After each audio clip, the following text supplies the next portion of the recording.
whole time I'm on the road with Smoky Mountain for almost 2.5 years, I was the only girl. Until they finally brought Dirty White Girl in for a very little bit, but she did make every show. So I'm the only girl on the road with all those guys. And when I started with Vince, I was still the only girl for about 1.5 years before they hired Terry. So when you're around men all the time, 24 hours a day, guess what? You become one of them. How did that, like, how did you feel being like the only girl? Like, did you ever feel intimidated? Did you ever feel like... I was raised a tomboy. My dad raised me to hunt, fish, build tree houses. So I'm more comfortable around guys than girls anyway. I have more in common with guys, and I have very, very few girlfriends, just because like girls my age that I went to high school with, they're all soccer moms. What the hell do I have to talk about them with? Like I went to my ex's high school reunion. I didn't go to my high school reunions because I was working, but I went with him to his, so I'm sitting there with the wives, figuring, okay, I'll be nice. They're all talking about their kids and dirty diapers, and I'm like, what am I going to talk about? Well, I signed a few autographs this weekend. They couldn't relate to me, I couldn't relate to them, so yeah, I have many, many more guy friends than girlfriends. I have very few girlfriends. How old were you when you started WWF? 21. 21? Wow. Smoky Mountain's where you started, right? Mm-hmm. I mean, Jim Cornette, the one who brought you in, right? Yeah. My audition for WWF, because we didn't audition back then because they wanted me to be a broadcaster, it was on my birthday, the day I turned 21. June 21? December 7th. I said the day I turned 21. Oh. Pearl Harbor Day is my birthday. It's like December 7th. December 7th.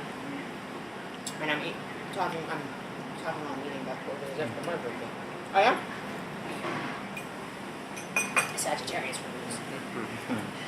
Oh, no. Sagittarius. Yeah? November 30th.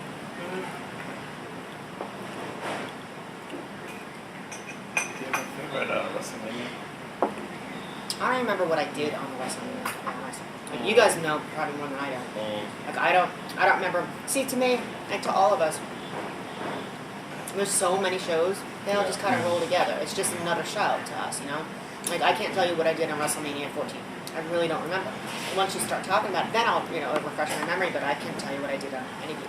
Even like when you went to like Madison Square Garden, because wasn't there like always such a big hype? Yeah, the only thing I remember about Madison Square Garden was, like I said, a show is a show is a show. Whether it's a pay-per-view or just a house show or anything, it's just another day at work for me. The only thing I remember about the Garden sticks out, I had to sing. Well, I didn't have to, I decided to sing. They didn't know I could sing. I went out there and I just had to cut a promo in the beginning of the match. It was Body Donnas against the Godwins on the belt. And I did this huge long promo that I actually wrote out because I wanted to make sure it was good. Did this huge long promo about New York City, the city that never sleeps, and whatever. And it was really, really good. And at the end of the promo, I started singing New York, New York, and I belted out this note, and the whole place went crazy. And then, we started the match. I went in the back, and Vince goes, "I didn't know you could sing." It's like, what can of worms did I open up? And then he had me record the song. But yeah, it was cool. But that's the only thing I remember distinctly about the Garden, because I was singing about New York and Madison Square Garden. Like I put King Kong in there, and all this Statue of Liberty things. Like anything that had to do with New York was in this promo. It was so good. I still have it written out somewhere. It's in my old file pack somewhere in the box. Was that like at a house show in Madison Square Garden?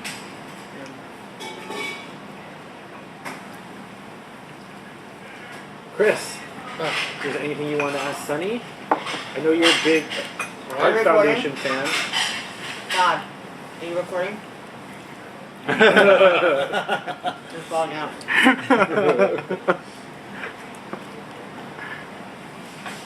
Anything you want to ask Chris? Oh, she was busy eating. It's okay. No, it's okay. My favorite moment was you got inducted to the Hall of Fame. Waited long for that. Then the second one was when we first came out with Chris. It was your first debut. That was always my favorite memories. Yeah, but my Hall of Fame speech was the hardest thing I've ever done. Ever. It's very easy for me to go out there, get on a microphone with nothing planned, and talk for 8 minutes as Sonny, doing a promo. That's very easy for me. But to go out there and talk as Tammy, whole different ballgame. I was very, very nervous. It was very, very hard. But I got through it. I knew my speech from top to bottom before that day. got there, I'm on the stage, waiting to go out. Couldn't even remember how it started. I was like, shit.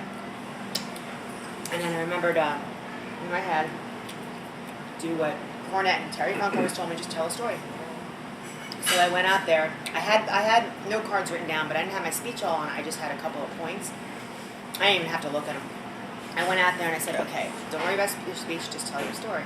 And I just started talking and telling the story, and then I would remember things that I wrote, like certain like lines, punchlines I wanted to say. But yeah, I was just talking, but it was the hardest thing, the most nerve-wracking thing I've ever done was give that speech. And I thought I was going to trip because my heels were really, really tall and we were on carpet, so I was like, please don't fall. But if I fell, it would have been okay because I fall all the time. And I'm not ashamed of it. I was always hoping we'd be the first one getting inducted. I mean, I kind of knew that one day I would get inducted, but never thought it would happen so early. Never.